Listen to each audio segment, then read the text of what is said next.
just filed bankruptcy. He's this and that and this and that. Homie, you got the greatest start ever. Dre put you on.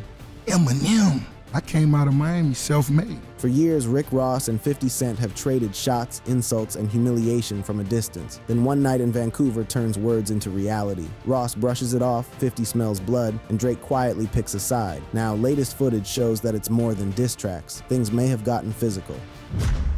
The Vancouver incident and 50 Cent's relentless response. The date was June 30th, 2024. The location was Vancouver, Canada, a city that sits on the western coast of the country, far from Toronto, but still very much within the domain of what one might consider Drake territory. The occasion was the Ignite Music Festival, an event that should have been just another stop on Rick Ross's never-ending tour schedule, another opportunity for the biggest boss to collect a check and give fans what they came to see. Instead, what transpired that evening would become one of the most talked about moments in hip-hop that entire year, spawning countless memes, reigniting dormant feuds, and providing ammunition for enemies who had been waiting over a decade for exactly this kind of moment. Rick Ross had just completed his performance. The crowd had been engaged, the energy had been high, and by all accounts, the set itself had gone without incident. But as Ross made his way off the stage, his DJ made a decision, or perhaps Ross himself made the call, that would change the entire trajectory of the evening. His DJ began playing Kendrick Lamar's Not Like Us, the chart-topping diss track that had already become the anthem of Drake's public humiliation in his feud with the Compton rapper. This was not just any song at any venue. This was the track that had decimated Drake's public image, the song that accused him of being a certified pedophile, played in the very country Drake calls home. Playing that specific track in Vancouver, Drake's hometown, was either an act of supreme courage or supreme recklessness. Perhaps it was both. What happened next was captured on video that would spread across every social media platform within hours. The footage is chaotic, grainy in places, but unmistakable in what it depicts. As Ross walked through the venue, approximately 15 men began to gather around him and his entourage. The tension was palpable even through the screen. Someone demanded that Not Like Us be turned off. Words were exchanged. The atmosphere shifted from celebration to confrontation in a matter of seconds. Tensions escalated rapidly, and then, without warning, a man threw a punch directly at Ross. The footage shows the punch connecting as chaos erupted, with Ross's security guards being overwhelmed and one of his team members being brutally beaten by multiple attackers. The video captured several men viciously kicking and punching a man on the ground who appeared to be part of Ross's security detail. The video went viral instantly. Within hours, millions of people had seen the biggest boss getting confronted, punched, and his team overwhelmed in what appeared to be hostile territory. Social media exploded with hot takes, memes, and analysis. But what made the situation even more significant was the silent endorsement that came from unexpected quarters. Drake himself liked a video of the fight posted to Instagram, with the poster writing, "Y'all already know this Champagne Poppy town," and "Rick Ross smashed out." The Toronto rapper's apparent endorsement of the violence spoke volumes about where their relationship had deteriorated. This was not a neutral observation. This was a digital cosign of the beatdown, a public acknowledgement that Drake was satisfied with what had occurred to his former collaborator and now enemy. Ross downplayed the incident on his Instagram story, posting a photo of himself posing in front of his private jet with the caption, "Vancouver, it was fun, till next time." He told TMZ that no one on his team suffered any serious injuries, and added that Vancouver is a beautiful city and he cannot wait to return. But then Curtis Jackson entered the conversation. And when Curtis Jackson, better known to the world as 50 Cent, enters any conversation, especially one involving Rick Ross, the entire dynamic shifts. For over 15 years, these two men have been locked in one of hip-hop's most persistent, most personal, and most entertainingly petty feuds. Every stumble Ross has taken, every embarrassment he has suffered, has been met with 50 Cent's commentary. The Vancouver incident was no different. In fact, it was exactly the kind of ammunition 50 Cent had been waiting for.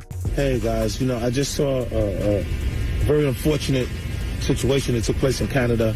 And I wanted to say to everyone, that I hope that brother made it home safely. I hope that he now has a different perspective and a better sense of what to do and what not to do while you're out in the world, That part where the young guy, he did this little move and got knocked the f out, right there. That does not reflect him. That reflects his camp. And he might need to go get the Dream Chasers. The video, delivered with a masterfully straight face before 50 Cent burst into laughter, was quintessential Curtis Jackson. The reference to Dream Chasers, Meek Mill's label, was particularly pointed given Ross's position as Meek's boss at Maybach Music Group and the complicated history between all parties involved. 50 did not stop there. He posted another video showing Ross escaping the brawl, captioning it "The Great Escape" and adding, "The chasers, they are chasing me." The trolling was relentless and calculated. Then came the live performances. 50 Cent performed at Ottawa Blues Fest on July 6, 2024, and directly addressed the Canadian crowd about the incident. "I can't believe what y'all did to Rick Ross. You fucked him up," the Queens rapper told the audience. He then started scanning the crowd, pretending to identify the attacker. "Who was it? You did it? There he go right there. Who said Canada was soft? Who said that she-e-e-t?" 50 Cent also posted an Instagram video where he gushed about the Canadian love he received, saying, "They FK with me out here. They beat Rick Ross the FK up." The video also featured Uncle Murda, who said, "We're going to Canada, and we ain't them other Nayas you heard." The mocking continued weeks later when 50 performed in Toronto on July 21st. "I want to take the time out to thank you for making me feel so at home," he told the roaring crowd. "Because some of y'all kicked Rick Ross A's, right?" he added with a smile. Listen, there are a lot of things you can say about 50. I truly appreciate. Like, there are times when I think he goes too far. There are times when I think there's some people that I'm like, why do you get involved in that? But when it comes to the people that he has legitimate, long-standing beef with, I actually respect the level of never getting off their neck. I really do. Pettiness.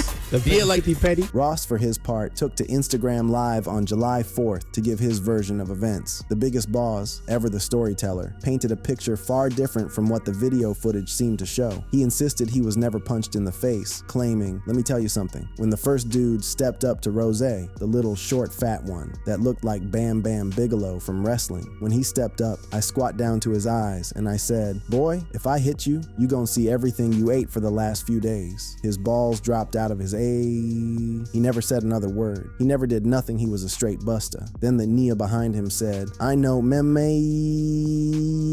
And then I got hit with a drink. I'm still convinced ain't no Nia punch me. The video footage, of course, told a different story than Ross's account. But one of the things that has made Rick Ross such a compelling figure in hip-hop is his unwavering commitment to his own narrative. His ability to look directly at a situation that appears to be an obvious L and transform it through sheer force of will and comedic delivery into something else entirely. Whether anyone believed his version of events was almost beside the point. Ross was going to tell his story his way. But what made the entire situation even more explosive was that Ross's ex and mother of one of his children, Tia Kemp, immediately jumped into the fray. The Drake connection and the betrayal of brotherhood.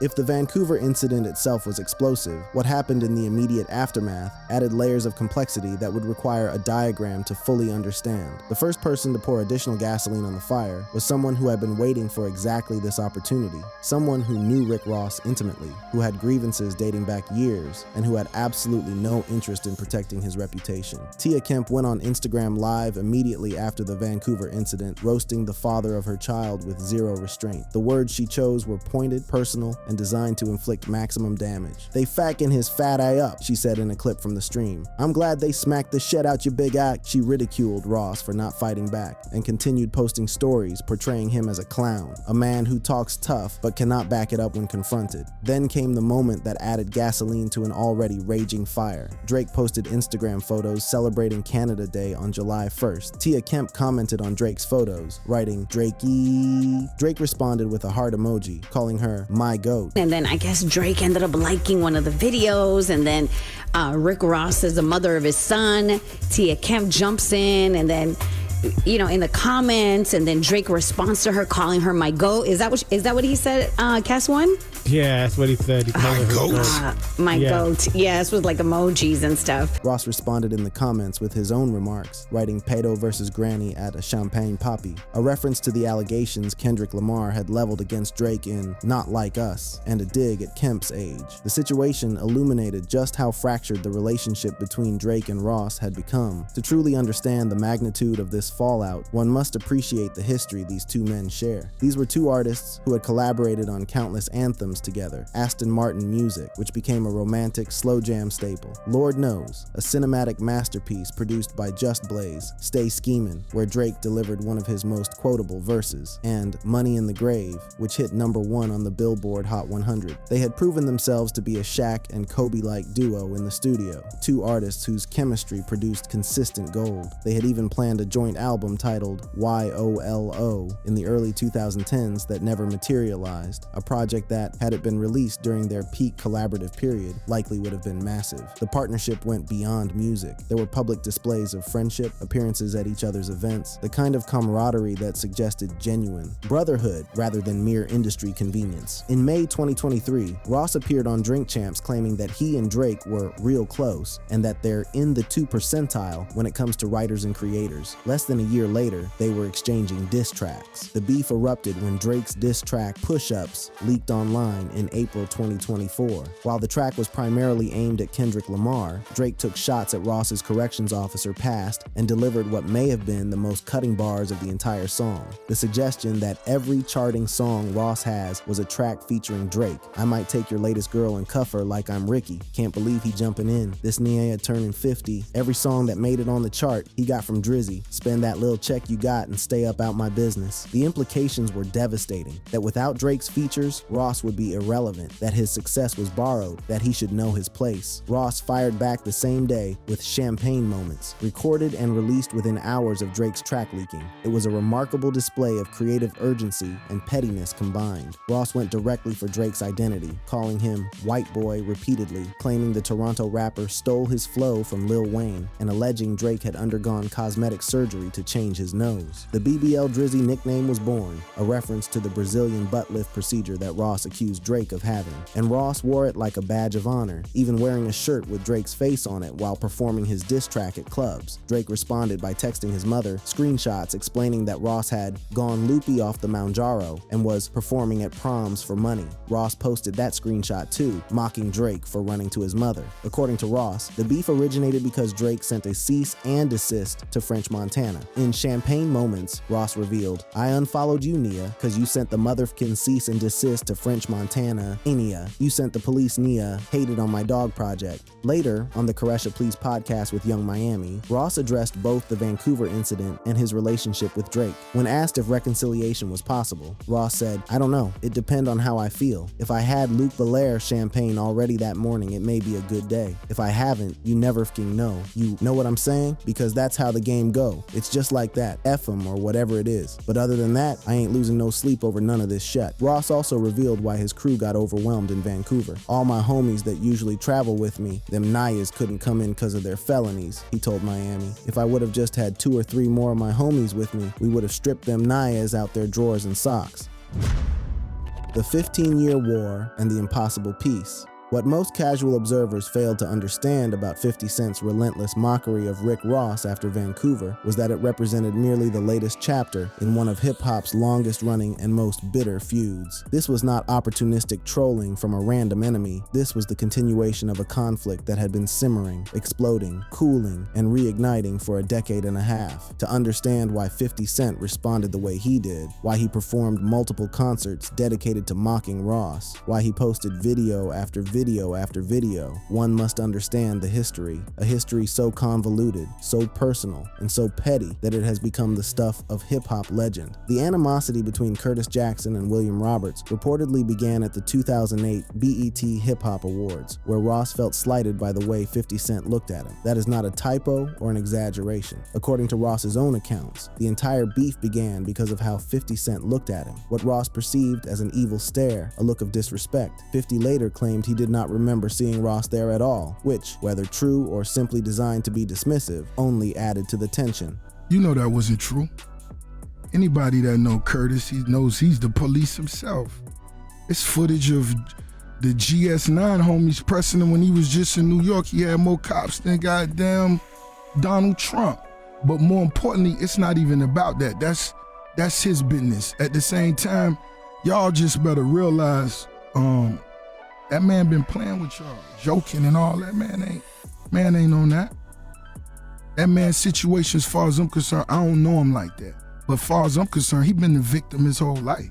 In January 2009, Ross released Mafia Music, containing lines that targeted 50 Cent's personal life, notably referencing a domestic violence incident involving 50's ex Shaniqua Tompkins. 50 Cent responded with "Officer Ricky, go ahead, try me," mocking Ross's former career as a correctional officer, a past that had been exposed by the smoking gun in 2008. What followed was unlike any beef in hip-hop history. 50 Cent unleashed a multi-platform psychological warfare campaign that went far beyond the traditional boundaries of rap beef. He released a series of Officer Ricky cartoons, animated shorts that portrayed Ross as a bumbling correctional officer rather than the drug kingpin his lyrics suggested. He interviewed Tia Kemp, the same woman who would later side with Drake, who verified Ross's correctional officer past and claimed his entire persona was fraudulent. 50 showed up outside DJ Khaled's mother's workplace, an intimidation tactic that had nothing to do with Khaled himself and everything to do with demonstrating that no one around Ross was safe from scrutiny. He even leaked a private, intimate tape featuring Lastonia Leviston, the mother of Ross's child, superimposing a cartoon character as commentary in what was one of the most invasive acts of revenge in entertainment history. The beef became less about music and more about psychological destruction. 50 was not trying to out-rap Ross. He was trying to dismantle him as a human being,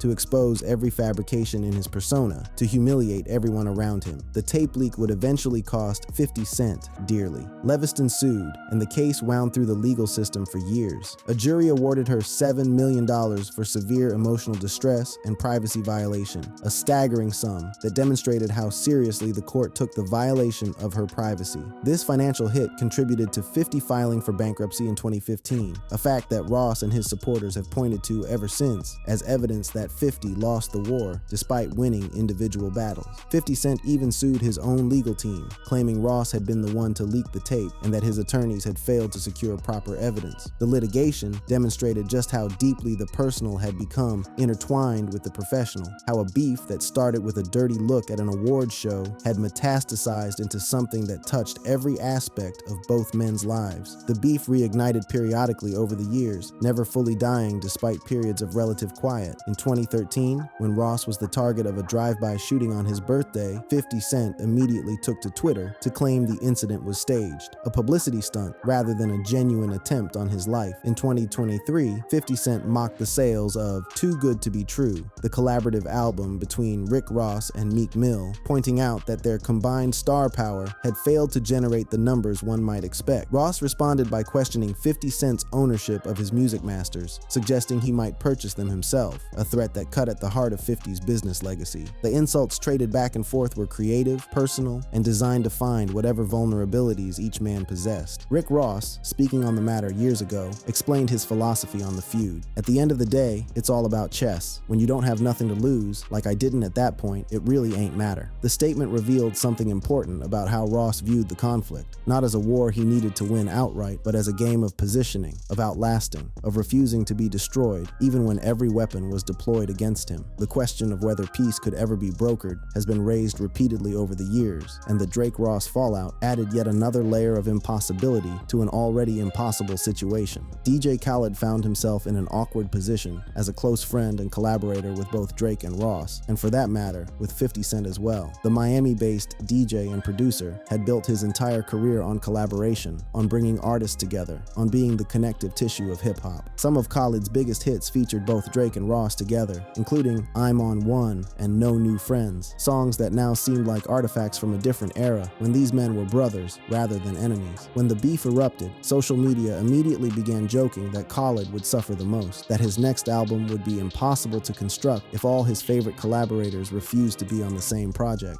Yo, where does this put Khaled? In an awkward place. Yeah. In Like a very Khaled- awkward place. Khaled could Khaled- never. I wonder if he could broker a peace ever. And there's no chance? Maybe. We don't know. Let's see. Khaled is about love. In September 2025, Khaled finally addressed the situation on the Joe and Jada podcast, breaking his long silence on the matter. His response was quintessentially Khaled, positive, non-committal, and focused on love rather than conflict. I love Drake, I love Ross, I love Future. I didn't get in that energy. There's two energies I'm not gonna get in. Hate. He added, those are my brothers. You can't question my friendship. How? It's impossible. Ain't nobody like motherfucking DJ Khaled. Khaled expressed hope that reconciliation remains remains possible, positioning himself as a potential peacemaker. A lot of this shiti is a misunderstanding, and a lot of not communicating. When it comes down to DJ Khaled, I'm the one that's gonna try to fix it. I love my brothers, and my brothers know that. I would love to squash it. He even offered the ultimate expression of faith. Everything's possible with God. Whether that faith would prove justified remained to be seen. But as for 50 Cent and Rick Ross, the feud appears eternal. 15 years in, with bankruptcies, lawsuits, leaked tapes, cartoons, and now the Vancouver footage, neither man has shown any indication of backing down. When asked about the possibility of reconciliation, Ross has maintained his position with remarkable consistency. Now, the other day we were talking, and Charlamagne was saying that if 50 and Ross could squash their beef, they could make great music together. Not even just great music. I feel like you two are like incredible people, like characters, like very entertaining. Like I think y'all could make just something very entertaining together. I don't think it would ever happen. The Vancouver incident, the Drake fallout, and the eternal 50 Cent war have left Rick Ross navigating a landscape filled with enemies on multiple fronts. His baby mother trolls him online. His former collaborator co-signs his beatdown. His oldest enemy uses every concert as an opportunity to remind the world of his humiliation. And yet through it all, the biggest boss continues to operate as if none of it phases him, insisting he loses no sleep over any of it while sipping Luc Belaire on his private jet, surrounded by his fleet of over 200 cars, in his mansion that spans more acres than most people's neighborhoods. Whether that's genuine confidence or expert performance is perhaps the question that has always surrounded William Leonard Roberts II, the former correctional officer who became Rick Ross, the biggest boss, and who, 15 years into a war with Curtis Jackson and months into a new conflict with his former brother Drake, continues to tell the world that he remains unbothered. Meanwhile, the footage of that Vancouver night continues to circulate, and 50 Cent continues to remind the world, one concert at a time, that Canada is definitely not soft. Thanks for watching. Check out other cards on the screen.